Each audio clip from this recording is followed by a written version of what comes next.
Pray mo tayo, samahan mo yan. Doon mo tayong lahat at magbibigay lang mo tayo ng galang sa Panginoon. Maraming Diyos, narito po kami sa iyo ngayong hapon upang ipakita sa iyo ang aming pananampalatayang lahat, Panginoon, na naniniwala kami sa iyong salita. Alam po namin ito po ang kailangan namin, O Diyos, ang sumunod sa mga katotohanan ito.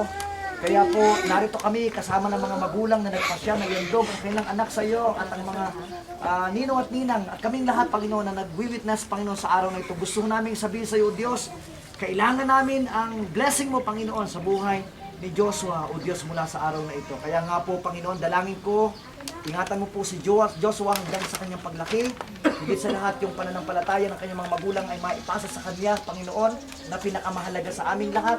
Dalangin ko po na isang araw mula ngayon, pag po nasa tamang gulang na siya, O Diyos, yung pananampalatayang ito na ipapasa ng kanyang mga magulang, O Diyos, ay tunay nga, Panginoon, na mag-ooperate sa kanyang buhay upang makapag-decide siya, O Diyos, sa napakahalagang pagpapasya, Panginoon, ng kanyang buhay sa iyo. O Diyos, tinataas po namin si Joshua at Daniel. Kulang po kami, kapos kami sa aming mga kakayahan. Limitado kami, Panginoon. Maaring magawa namin ang lahat ng aming gagawin, pero kapos pa rin po ito para ko magawa namin yung pinakamabuti para kay Joshua. Panginoon, pero salamat meron kami Diyos sa katulad mo.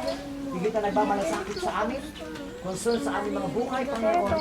Alam po namin gagawin mo ang iyong part, O Diyos, para lamang po sa buhay ni Joshua na siya po ay lumaki, Panginoon, sa ninanais mo, Panginoon, sa kanyang buhay. O Diyos, malinaw ang katotohanan, mahal mo ang bawat tao, kaya mahal mo ang batang ito, kaya lubos mo siyang pakakaingatan, Panginoon, hanggang sa kanyang pagkakaroon ng sapat na gulang.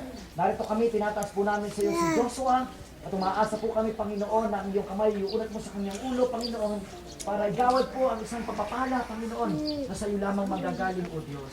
Tanggapin mo, Panginoon, ang aming paghahandog. Igawad mo ang iyong mayamang pagpapala at basbas sa kanyang buhay.